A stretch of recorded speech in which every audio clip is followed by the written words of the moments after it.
estos escándalos o dándoles un sentido que no es el propio. ¿Cómo ven ustedes ese enfrentamiento que ha tenido Benedicto XVI? ¿Cómo ha afrontado la situación de los escándalos que han surgido de pederastia? Bien, yo creo que en primer lugar hay que decir que estamos hablando de un 0,6% a nivel mundial de sacerdotes o de religiosos acusados de este pecado, de este delito. O sea que eso es importante, que no dé la impresión de que todo el mundo está en la misma cesta. Estamos hablando de un 0,6% a nivel mundial. Bien, más allá de la estadística y también reconociendo todos pues, que con un solo caso, si el caso es grave, si el pecado es grave, no hay que minusvalorar.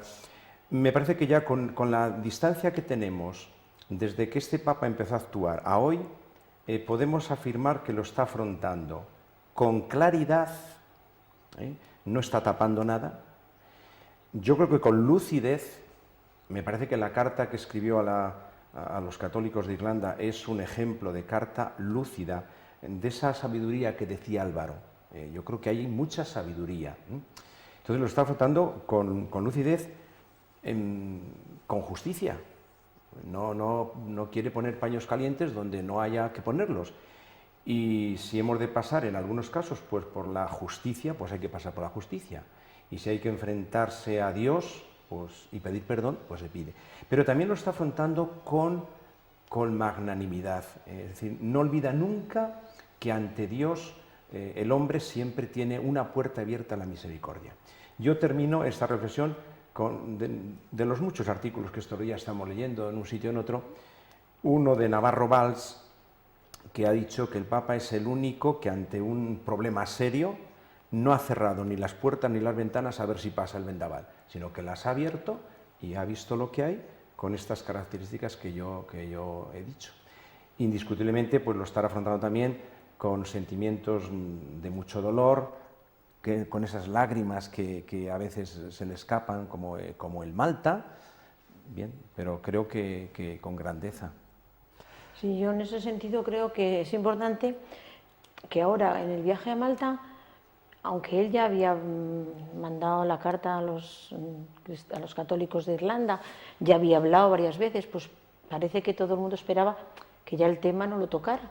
Y sin embargo ha vuelto a sacar el tema sin que nadie le preguntara, ha querido volver a sentirse cercano a todas las personas que han padecido los abusos, ha querido estar con ellos físicamente. Yo creo que en ese sentido, como decía Pedro, pues creo que es de las pocas personas o instituciones, personas que tienen cargos que afrontan las cosas directamente sin temor a lo que luego pueda venir, sobre todo teniendo en cuenta todo lo que ha sufrido, todo el dolor que a él le haya causado y todo lo que le ha repercutido, porque indiscutiblemente, independientemente de los casos que son dolorosísimos, se ha enfocado mucho hacia su persona, se ha querido machacar al Papa directamente, queriendo sacar algo que realmente luego se ha visto que no había, pero que se ha intentado que le salpicara, y a pesar de eso él no lo deja, él sigue comentando, hablando, mostrando el dolor de la Iglesia y el dolor suyo personal, pero solo para acercarse al que ha sufrido, para estar cercano al que ha tenido esos padecimientos, más que para, vamos, sobre todo, nunca para justificarse a sí mismo, porque ni a él ni a los demás, ¿no? Él ha dicho claramente las cosas y no se ha escondido en ese sentido.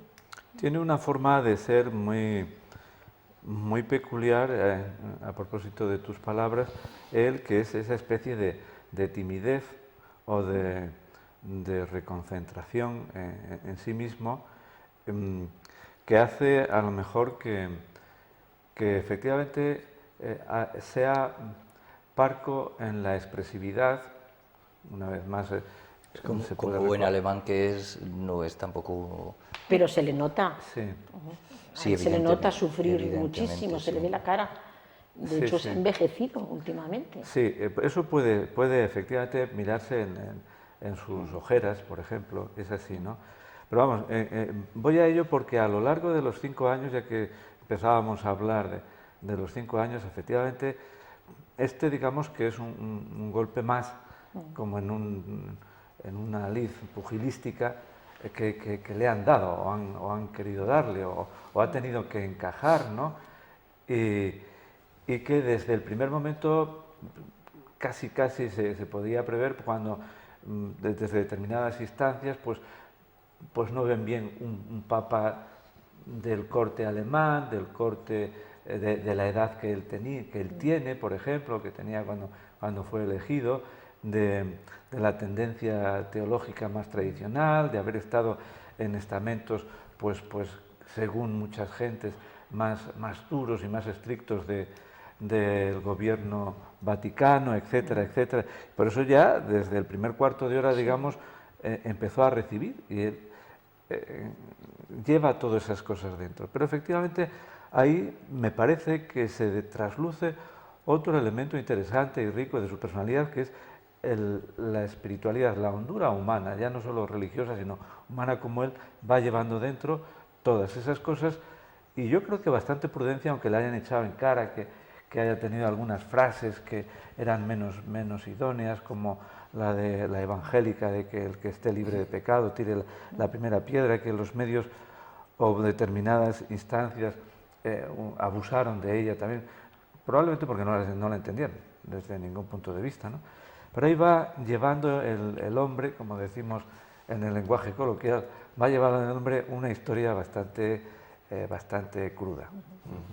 Yo creo precisamente donde se conoce a la persona es cuando tiene que atravesar situaciones duras, críticas, diría yo, ¿no? Y precisamente esta situación que ya lleva tiempo, porque lo que está saliendo ahora pues se está conociendo que ya desde hace años, y todos conocemos como hace no muchos años en la Iglesia de Estados Unidos ya afloró todo este problema, pero ahora el Papa aquí está demostrando la grandeza de su persona, es decir, un hombre que no se arredra ante las dificultades, que no se esconde, que no se cierra, sino que es el primero que toma la iniciativa y el primero que lo afronta cara a cara el problema, en lugar de esconderse o en lugar de pasarlo a que sean otros los que salgan a los medios, los que estén... No, es él el que en primera persona va a Malta y decide reunirse con estas familias y pedirles perdón, es el que presenta y escribe esa famosa carta tan lúcida y tan humilde, y tan sencilla y tan clara como es la carta que escribió la Iglesia de Irlanda, es el que está condenándolo por activa y por pasiva y al mismo tiempo manteniendo esa doble actitud, ¿no? La de la entereza, para saber que en este momento es esta dificultad concreta la que hay que sacar adelante. Y no podemos... La Iglesia yo creo que va a salir fortalecida de todo esto, aunque ahora mismo esté atravesando este momento de prueba, de cruz, porque siempre que se afronta un problema, en lugar de esconderlo, todo eso tarde o temprano tiene que reverdecer, o sea, tiene que salir, o tiene que verse los frutos de haber encarado el problema, de haber puesto solución y siempre con misericordia, por supuesto. La misericordia de Dios tiene que estar por encima de todo y solamente Él conoce el interior de la persona y solamente Él sabe el porqué. Pero aquí el Papa, desde mi punto de vista, está demostrando esa grandeza humana y esa grandeza espiritual, lo del pensar y el rezar y el orar al que aludía antes yo, es precisamente esto, lo que yo estoy viendo aquí, ¿no? Sí, yo creo que, si me permites, apoyando un poco lo que bueno, todos y Pedro ahora sobre allá, cuando nos distanciemos de este momento, porque ahora es que estamos en medio de la ola y es muy difícil juzgar los acontecimientos metidos en la tormenta, pero cuando nos distanciemos y la historia estudie y juzgue un poco este momento, yo creo que la figura de este hombre, en estos momentos, como está afrontando, saldrá muy bien parada. Que un hombre con 80 años, 83, afronte una situación que viene de atrás,